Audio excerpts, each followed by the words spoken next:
Chers amis, bon après-midi, bonjour, bonsoir ou encore mes salutations à vous au nom de notre Seigneur Jésus-Christ qui permet encore que nous puissions nous retrouver cet après-midi sur notre page temps de responsabilisation.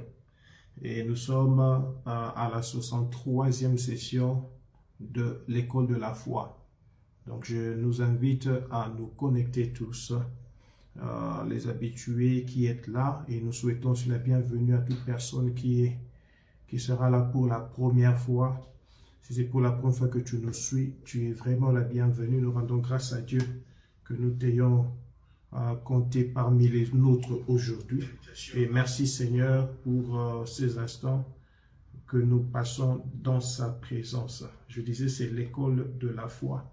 Et nous sommes à la 63e séance. Le samedi passé, nous avions partagé avec vous sur la plateforme d'Alliance pour une foi gagnante. J'étais en train de parler de où devrais-tu te tenir pour que ta foi puisse produire des résultats. Et nous avons vu que la foi, pour qu'elle puisse produire des résultats, nous devons accepter de nous tenir sur la plateforme d'alliance par laquelle 3 facteurs doivent être le support de notre foi. Nous avons dit Dieu veut notre victoire, il veut notre bénédiction, il veut aussi un miracle dans notre vie. Dieu est capable de nous donner la victoire, de produire des miracles et de nous faire voir des résultats, mais il est aussi prêt pour le faire. Dieu le veut, Dieu est capable et aussi Dieu est prêt. À toute personne qui est en train de me suivre maintenant, je te rappelle que Dieu veut ta bénédiction. Dieu veut ta réussite. Dieu veut ton succès. Dieu veut qu'il y ait quelque chose qui arrive dans ta vie afin que tu puisses le glorifier. C'est la volonté de Dieu que tu puisses réussir. C'est sa volonté que tu puisses aller de l'avant. C'est sa volonté que tu puisses avancer. Que le Seigneur soit béni.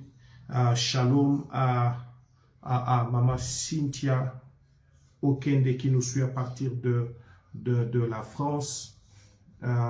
Bonjour à Papa Célestin Djaté, l'époux de Maman Cynthia. Donc, je dis bonjour au couple Djaté. Merci. Bonjour encore je dis bonjour à Maman Nadia, ma petite sœur. Et je dis bonjour à toute autre personne qui va se joindre à nous. Vous êtes les bienvenus dans la présence de notre Dieu, celui qui a les cieux et la terre entre ses mains. Je vois à Gloire Ntungo qui nous suit, Maître Gloire qui nous suit à partir de Kinshasa. Que le nom du Seigneur soit béni et que tous puissiez recevoir la bénédiction de notre Dieu. Nous allons prier pour commencer. Je vais vous donner quelques minutes pour partager la vidéo, pour identifier certaines personnes, pour inviter quelques personnes à se joindre à nous, afin de pouvoir ensemble avancer dans cette nouvelle session de l'école de la foi. 1 minute encore pour partager. Si tu le peux, fais-le avec moi. Si vous le pouvez, faites-le avec moi, s'il vous plaît. Partageons la vidéo et donnons la chance à quelques autres personnes de pouvoir suivre cet enseignement. C'est un enseignement important. Le Seigneur nous a équipés depuis l'année passée. Il continue à le faire depuis le 16 janvier 2021. Je salue Sébastien Kununga, Maître Sébastien, soit aussi le bienvenu sur notre page temps de responsabilisation. Gloire au Seigneur pour toute personne autre qui se joint encore à nous. Continuez à identifier des personnes, continuez à identifier s'il vous plaît, et nous allons prier pour commencer la séance de cet après-midi. Prions. Dieu de gloire, Dieu Tout-Puissant, merci pour ces instants.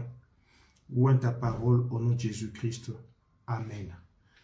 Gloire au Seigneur Jésus-Christ. Cet après-midi, je voudrais vous parler, vous entretenir sur un autre point. Et j'intitule cela l'épreuve d'une foi authentique. L'épreuve d'une foi authentique. Cela veut dire quelles sont les preuves que vraiment tu as une foi authentique. Quelles sont les preuves qui peuvent démontrer ou qui peuvent confirmer que tu as une foi authentique. Et quelqu'un va me dire, est-ce que la question est nécessaire? J'ai dit oui, cette question est nécessaire parce que beaucoup appellent foi ce qui n'est pas foi. Beaucoup appellent foi ce qui n'est pas foi. Des fois, nous avons seulement des croyances, mais qui se limitent à être croyances qui ne sont pas devenues foi. Il y a des gens qui disent, je crois, je crois, je crois. Je crois que le Seigneur va faire, mais en réalité, il n'y a pas mis la fermeté dans l'assurance. Parce que la foi est une ferme assurance des choses qu'on espère, une démonstration de celles qu'on ne voit pas. Donc, il est important que nous puissions chercher à comprendre quelles sont les preuves de notre foi. Qu'est-ce qui va prouver que ma foi est authentique? Quel est le test acide de la foi? Qu'est-ce qui prouve que ceci est foi et cela n'est pas foi? Qu'est-ce qui montre que cela est foi? Quelle est la preuve qu'il y a foi en toi? Il est important que nous puissions réfléchir sur cela. Parce que la Bible dit dans 2 Corinthiens chapitre 13 verset 15, Paul dit aux Corinthiens, examinez-vous vous-même pour savoir si vous avez la foi. Examinez-vous vous-même pour savoir si vous êtes dans la foi. Éprouvez-vous vous-même. Ne reconnaissez-vous pas que Jésus-Christ est en vous, à moins peut-être que vous ne soyez désapprouvés. Il est important que nous puissions nous examiner pour voir si nous avons la foi. Je suis en train de parler des preuves d'une foi authentique. Et je souhaite le bienvenu à mon ami, le pasteur Alf Dimaving. Merci, cher ami Alphonse Patrick, de te joindre à moi, à nous, aujourd'hui, à cette émission ou cette session de l'école de la foi. Donc, je suis en train de dire qu'il est important que nous puissions nous examiner. N'est-ce pas, Paul, même en concluant la première épître qu'il a écrite aux Corinthiens, le chapitre 16e au verset 13e, je crois, 13e, il dit « Veillez, demeurez ferme dans la foi, soyez des formes fortifiées, soyez des hommes fortifiez-vous, demeurez ferme dans la foi, demeurez ferme dans la foi. » Et ici, il va encore, en concluant la deuxième lettre, il revient encore sur la foi, il dit, examinez-vous vous-même pour savoir si vous êtes dans la foi, si vous avez encore la foi. Examinez-vous. Jésus a même dit quand il est entré, il partira. Et quand il rentrera, trouvera-t-il encore la foi sur la terre? Parce qu'il est important que nous puissions continuer à vivre dans la vie de foi. Je vous avais dit que l'on devient enfant de Dieu par la foi. On vit la vie chrétienne par la foi. Et nous irons au ciel si nous demeurons dans la foi. Donc la foi, c'est la monnaie d'échange entre le terrestre et le céleste.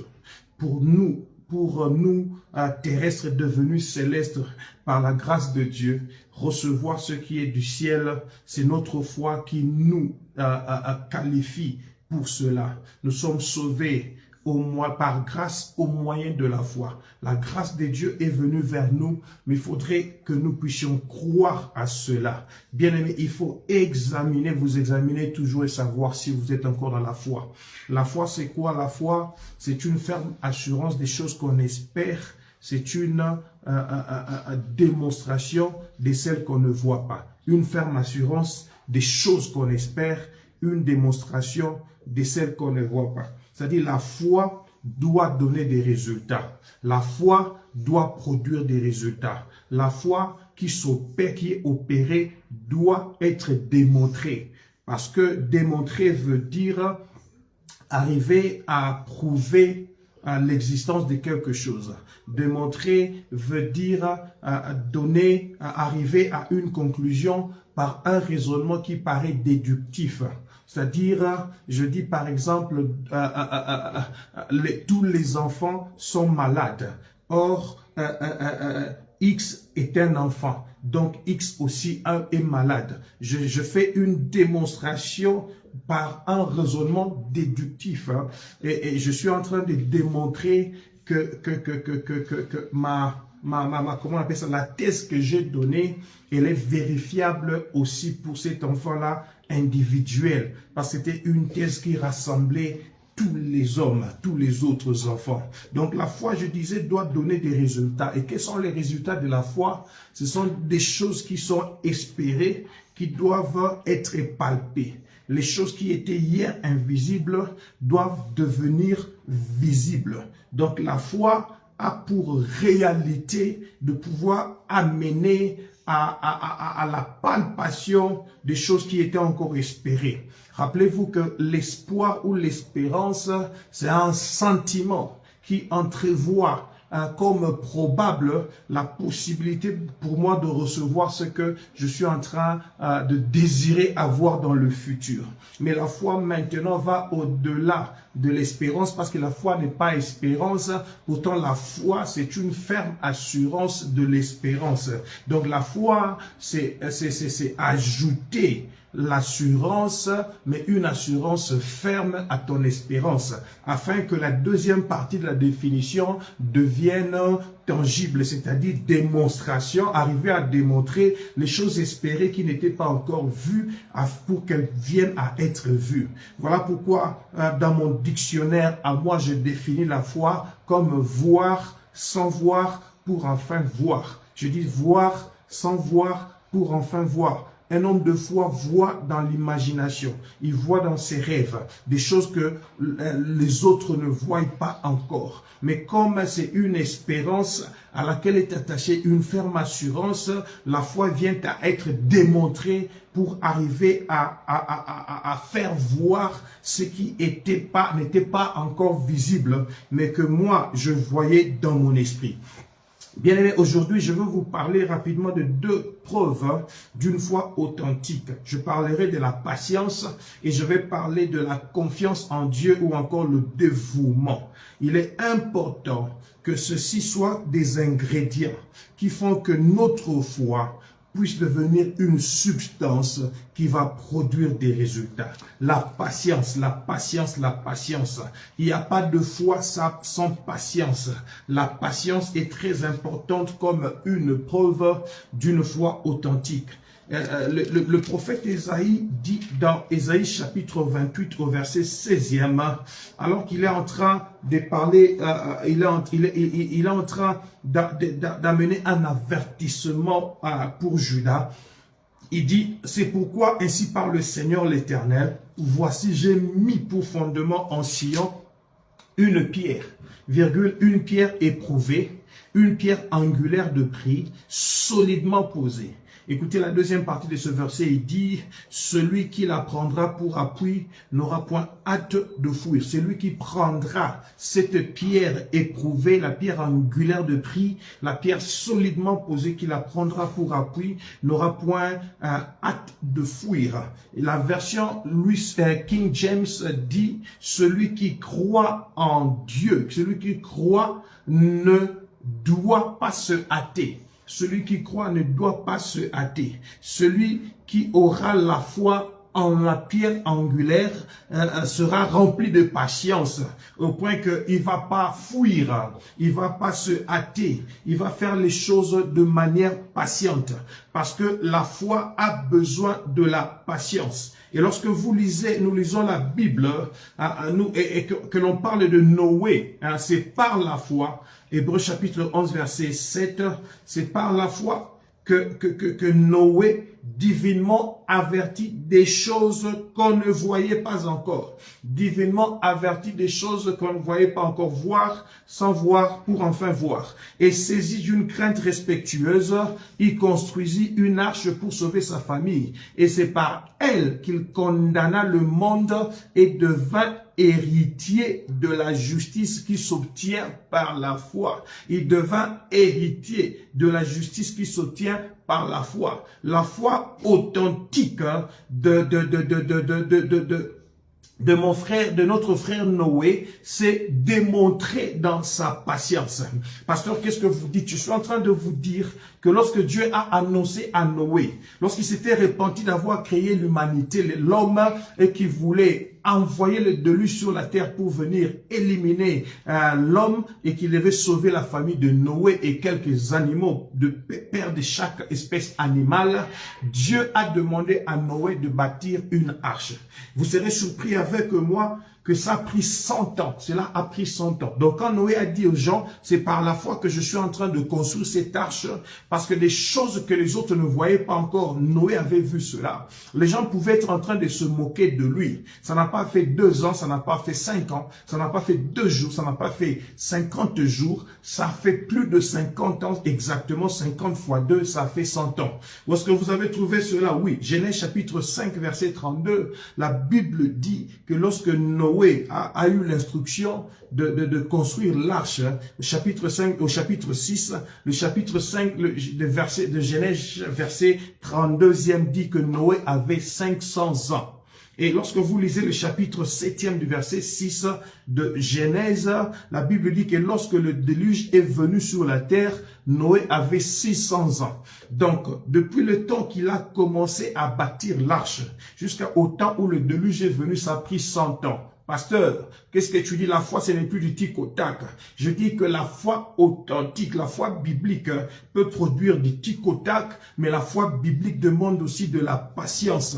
Ça demande de la patience. La première démonstration de la foi, la démonstration des choses invisibles dans la Bible, ça a été fait par Noé. Ça dit, il dit ici, c'est par la foi que Noé divinement avertit des choses qu'on ne voyait pas encore. Noé, divinement averti des choses qu'on ne voyait pas encore. Noé a même vécu avant Abraham. Mais Noé a eu patience comme ingrédient de sa foi. La foi et la patience marchent ensemble. Lorsque nous lisons Hébreux chapitre 6, verset 12, la Bible dit on peut lire verset 11 à 12, nous désirons que chacun de vous montre le même zèle pour conserver jusqu'à la fin une pleine espérance, en sorte que vous ne vous relâchiez point et que vous imitiez ceux qui par la foi et la patience, par la foi et la persévérance ont fait quoi? Ils ont hérité des promesses. Les promesses sont héritées par la foi, mais une foi patiente. Les promesses sont héritées par la foi, mais une foi couplée de patience. Je veux dire à quelqu'un, la foi et la patience marchent ensemble. La foi authentique de la Bible demande de la patience. Voilà comment, lorsque je dis Noé a marché patiemment, il a marché avec Dieu pendant 100 ans attendant le résultat de sa foi. Abraham qui est venu après lui a attendu 25 ans. N'est-il pas écrit d'Abraham, lorsque vous voyez maintenant au verset 13e d'Hébreux chapitre 6 toujours, 13 à 15, lorsque Dieu fit la promesse à Abraham, ne pouvant jurer par un plus grand que lui, il jura par lui-même. Et il dit quoi? Certainement je te bénirai et je multiplierai ta postérité. Verset 15. C'est ainsi qu'Abraham, ayant persévéré, et au fait quoi? Il obtint ce qui lui avait été promis. Dans la version King James, on dit c'est ainsi qu'Abraham attendit patiemment et obtint ce qui lui avait été promis. Les promesses de Dieu vont arriver dans ta vie si tu as la foi, mais je dis encore une foi couplée de patience. Je dis une foi patiente. La patience doit être accompagnée, doit accompagner ta foi. Oh, je vais dire à quelqu'un, tu as commencé à attendre quelque chose de la part de Dieu. Ça fait 2 ans, ça fait 5 ans. Ce n'est pas encore arrivé, c'est pas un problème. Ça peut avoir fait 10 ans. Rappelez-vous que pour Abraham, ça avait fait 25 ans. Pour Noé, ça avait fait 100 ans. Pasteur, est-ce que tu nous dis que tu commences maintenant à nous dire qu'il faut attendre longtemps? Je dis, si c'est Dieu qui se décide à faire quand il veut faire. Dans son temps, le kairos de Dieu, il n'y a pas de problème, même si ça doit prendre du temps. Si Dieu te permet à vivre, à attendre longtemps, c'est qu'il a une longue vie à te donner. Oh, j'annonce à quelqu'un, Abraham qui a quitté la maison de ses parents à 75 ans, la patrie de sa famille, leur patrie à 75 ans, et qu'il a attendu 25 ans pour voir la promesse de Dieu, Isaac. Abraham n'est pas mort après 25 ans.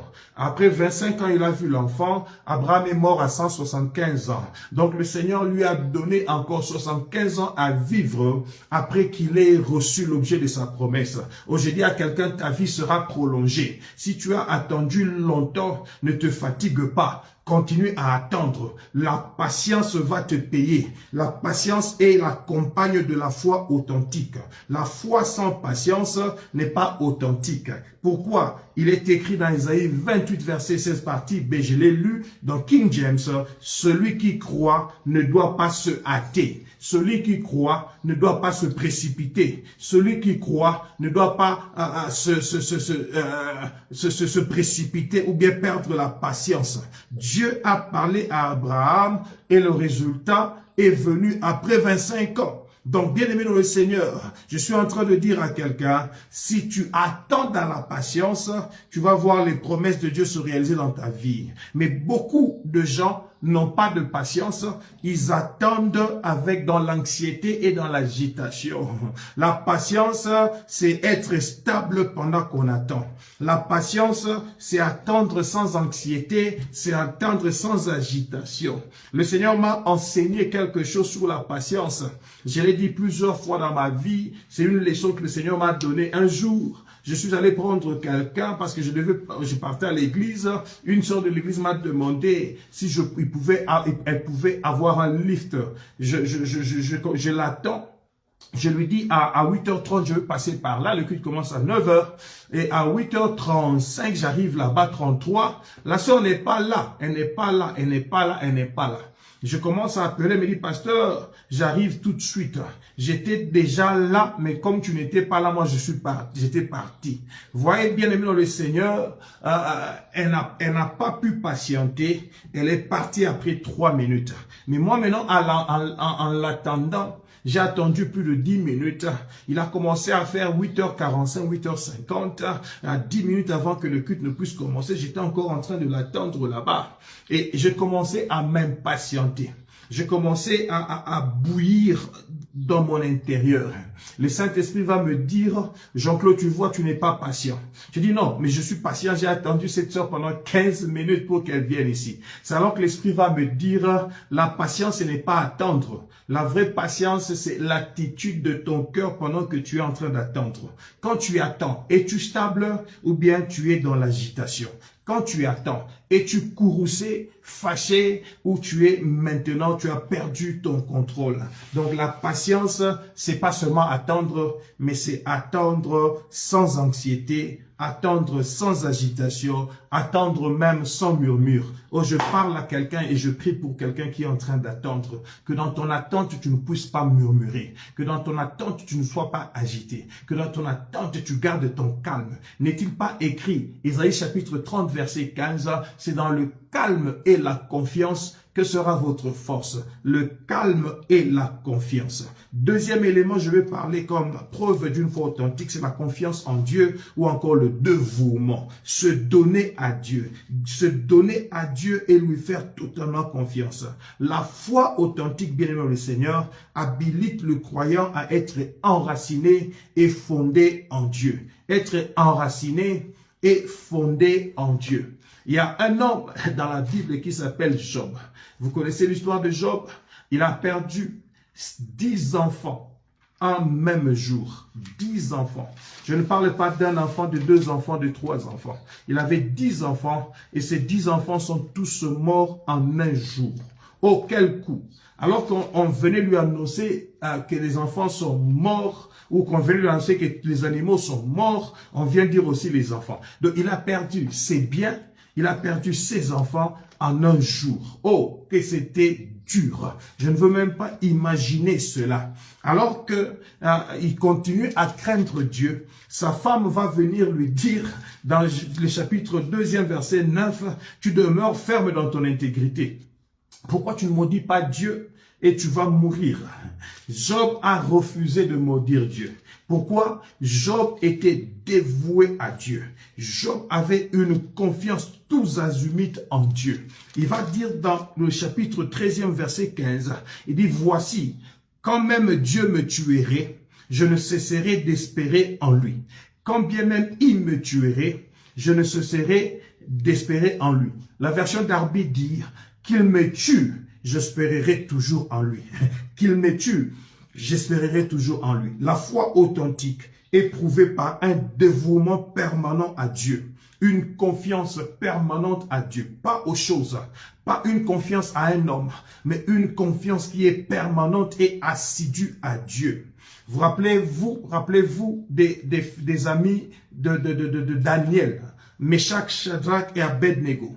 On leur a demandé de pouvoir adorer le roi, sinon, s'ils ne le font pas, ils vont être tués. Ils ont dit non, non, non, sur ce point-là, roi, nous n'avons même pas besoin d'être questionnés parce que nous ne le ferons pas. Nous n'allons pas adorer ta statue. Nous n'adorons que Dieu. Mais sache, ô roi, que notre Dieu va nous délivrer si tu nous jettes dans le feu. Mais même s'il ne nous délivrerait pas, nous ne le ferons pas. Ça, c'est une confiance tous azimuts à Dieu. C'est-à-dire, on dit, je suis prêt jusqu'à à donner ma vie si ma foi ne va pas produire un résultat pour moi. Mais bien aimé, vous savez, ce qui est merveilleux, c'est que le roi s'est réveillé le lendemain. Il pensait venir retrouver les 3 jeunes hommes déjà calcinés et devenus cendres des cendres. Mais il arrive, il trouve, il regarde, il dit, oh, mais j'ai comme l'impression, il appelle ses serviteurs, ses gardes, il dit, n'avons-nous pas jeté 3 personnes dans le feu? Ils disent, oui, roi, c'était 3 personnes. Il dit, mais d'où vient la 4e personne que je vois dans le feu? Et cette 4e personne ressemble même à un fils d'homme. C'est-à-dire, il disait, il ressemble même à un Dieu. Alléluia. Qui est ce 4e personne? Alors, il va décider, il va venir. Verset 28, j'aime ce qu'il dit. Il dit ceci. Lisons versets 27 à 28, Daniel 3. Les satrapes, les intendants, les gouverneurs, et les conseillers du roi s'assemblèrent. Ils virent que le feu n'avait eu aucun pouvoir sur le corps de ces hommes, que leurs cheveux n'avaient pas été brûlés, que leurs caleçons n'étaient point endommagés et que l'odeur du feu ne les avait pas atteints. Hein, le parfum qu'ils avaient sur leur corps n'a pas été endommagé par le feu. Ils sentaient encore bon. Ils n'ont pas senti la fumée. Ils n'ont pas senti le feu. Verset 28, Nebuchadnezzar, le roi, prit la parole et dit, béni soit le Dieu de Shadrach, de Meshach et d'Abednego, lequel a envoyé son ange et délivré ses serviteurs qui ont eu confiance en lui, qui ont placé leur confiance en lui et qui ont violé l'ordre du roi, livré leur corps plutôt que de servir et d'adorer aucun autre Dieu que leur Dieu. Oh, Nebuchadnezzar a loué le Dieu de Meshach, de Shadrach et Abednego à cause de la confiance permanente et du dévouement tous azimuts de ces jeunes hommes. Je prie au nom de Jésus que ton Dieu soit béni, que ton Dieu soit loué, que ton Dieu soit adoré sur la terre à cause du dévouement que tu vas montrer attaché à ta foi. Que ta foi ne défalque pas, que ta foi ne défaille même pas, mais que ta foi continue à demeurer ferme. À Daniel, la même chose. On lui a demandé de stopper de prier. Mais la Bible dit qu'il continue à prier 3 fois par jour. Quand on l'a accusé auprès du roi, on l'a amené auprès du roi et il a été jeté dans la fosse aux lions. Quand il arrive dans la fosse aux lions, il était censé être bousillé, détruit, calciné, brouté comme je ne sais pas quoi par les lions. Mais écoutez, Daniel n'a pas été bouffé par les lions.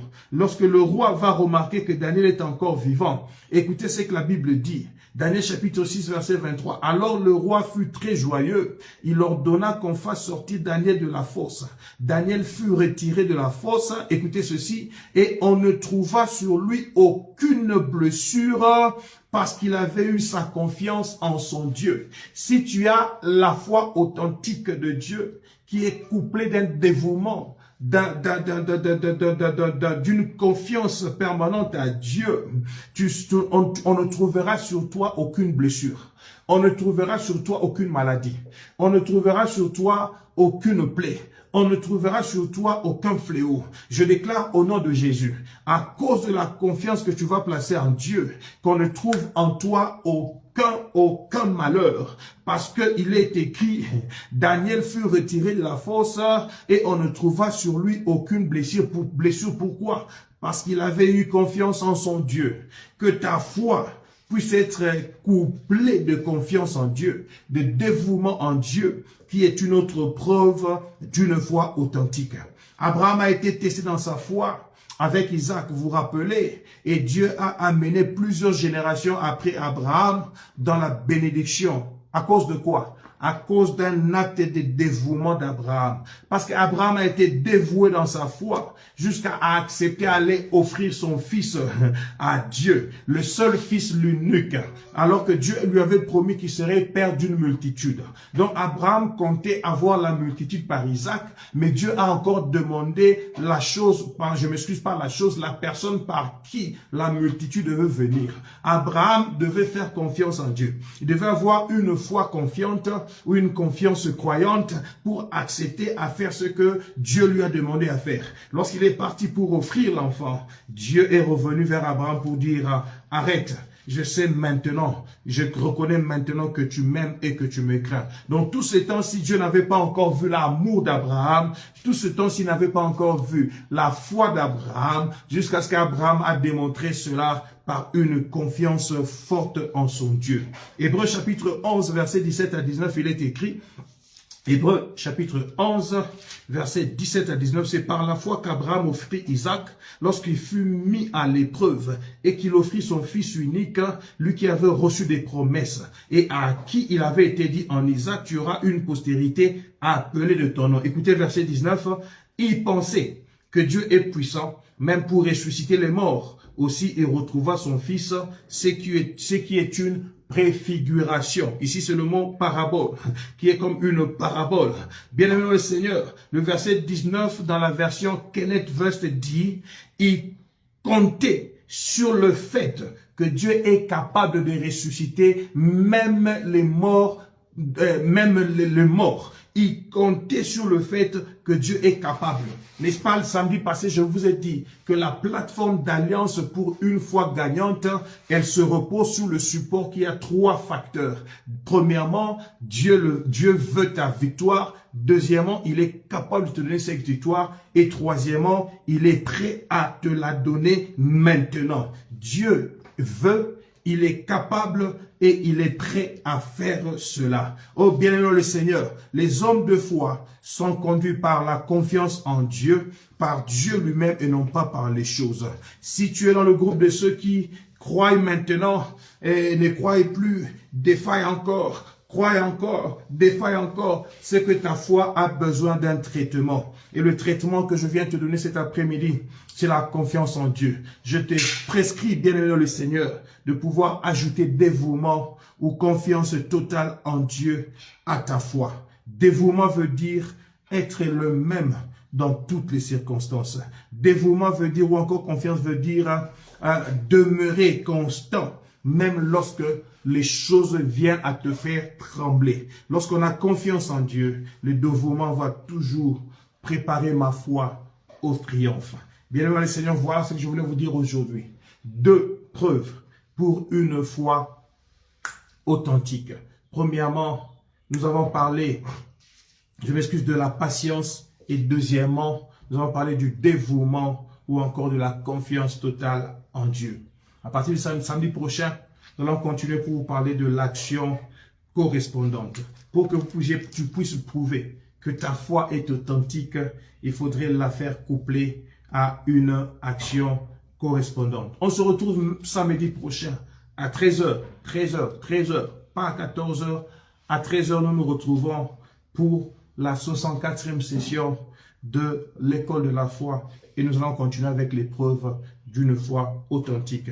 Je veux prier. Dieu de grâce, Dieu Tout-Puissant, merci pour tout ce que tu fais pour nous, pour ce que tu accomplis pour mes frères et sœurs. Bénis-les au nom de Jésus-Christ. Amen. Soyez bénis. On se revoit samedi prochain. Si Jésus-Christ ne rentre pas pour venir nous prendre son église. Continue à espérer en Dieu, crois en lui et marche avec confiance et assurance au Seigneur au nom de Jésus-Christ. Amen. Que Dieu vous bénisse. Bye.